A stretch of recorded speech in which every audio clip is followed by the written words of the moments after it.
President Bola Tinubu has suspended the cashless payment system at airport toll gates across the country. This move comes after widespread gridlock left passengers stranded and missing flights. Aviation Minister Festus Keyamo says the president has ordered a temporary return to cash payment while a more efficient electronic system is developed. The policy, introduced less than a week ago to improve transparency, triggered a severe congestion at Lagos and Abuja airports. A hybrid system allowing both cash and prepaid cards will now be used until a permanent solution is found. Will the government's next attempt at cashless tolls succeed without creating chaos? Well, this, of course, is the big question. Joining this conversation right now is Olumide Ohunayo. He's the General Secretary, Aviation Round Table. He joins virtually. Thank you for your time, Mr. Ohunayo. Yes, please. Good evening. All right, good evening. Thank you for joining the program. Let's get straight into it. This, of course, a cashless payment system at airport toll gates across the country. I mean, in a jiffy, can you just give us what exactly was the objective of introducing this system by the government, given what was obtainable before and what they hope to achieve with the cashless, payment system? That there are, concerns around financial leaks and all of that. But aside that, are there more critical issues at stake here?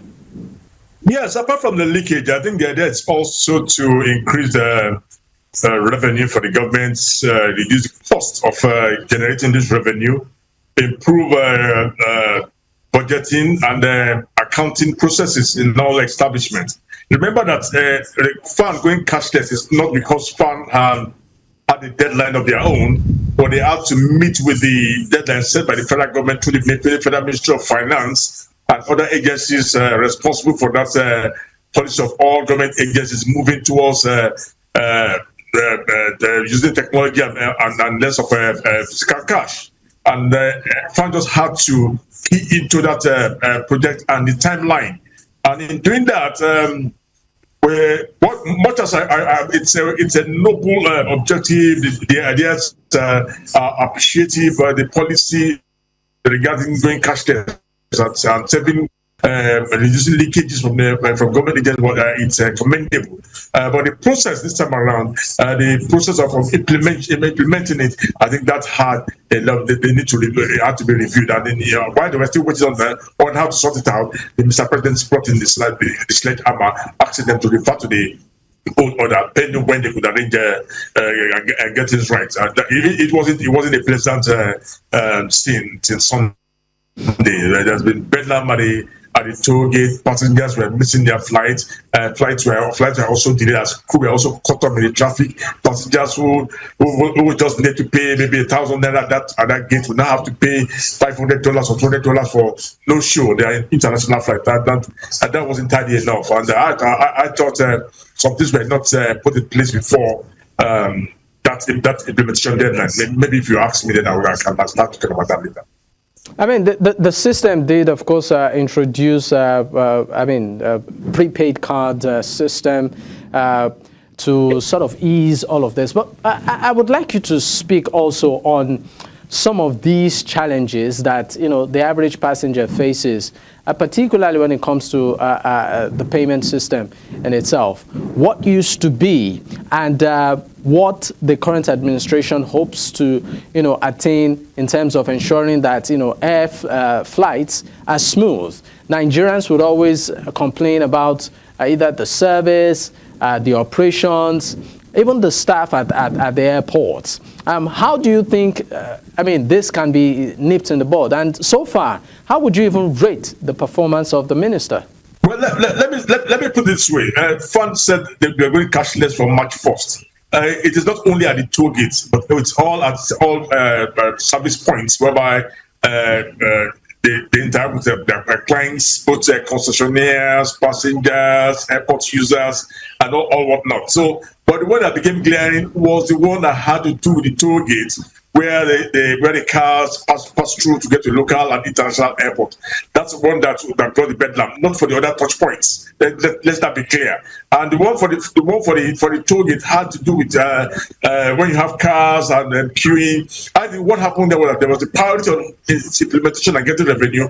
But the priority should have been what should have come above that capturing revenue of those passing there. What should have been the smooth flow of that traffic. So because at that point you don't think about the cars alone. Now you have to think about the general safe and profitable operations of all other segments of the airport ecosystem, and that hiccup at that toll gate sincerely slowed down. Brought some losses to all commerce, both the airlines, the airport itself, the passengers, and other airport users and concessionaires, because passengers were delayed. The vehicles were not moving. That caused the bedlam. I think what would have happened was maybe they would have done a dress rehearsal. For that particular point. For every other part of the airport where the cashless was introduced, there was not much problem as it happened at the toll gate. It started with Abuja and it became worse in Lagos. And when you look at it, I think they would have done a dress rehearsal of about 6 months to see if that was going to work, and they would have been able to. They would also have used look at a cultural system and a present infrastructure in place to see if they could have run a parallel line between the cashless and cash, so as to reduce the gridlock there, because.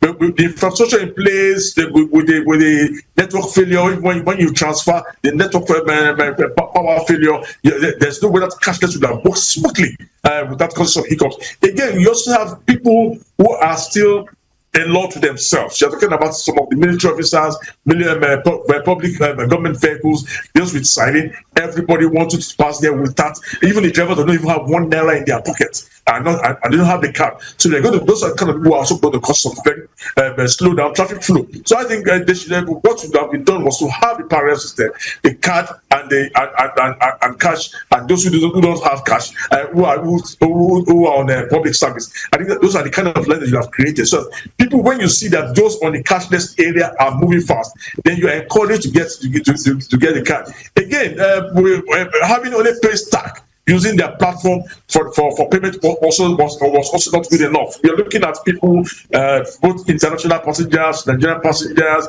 and other domestic people. I think they should have opened that platform to order digital payment options, even for the ones that are on the mobile phones, such as when you can just use your phone and scan through. And also on the debit banks or whatever should also be accepted by tapping in, not necessarily waiting to PIN number and throwing everybody down there. Yeah, you've practically, of course, entered the next gear of questions I wanted to ask.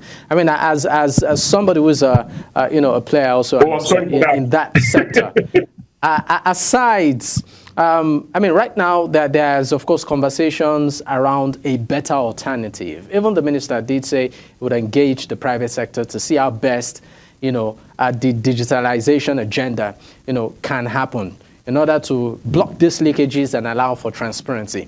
If you were to make recommendations for an efficient system, one of the things you've said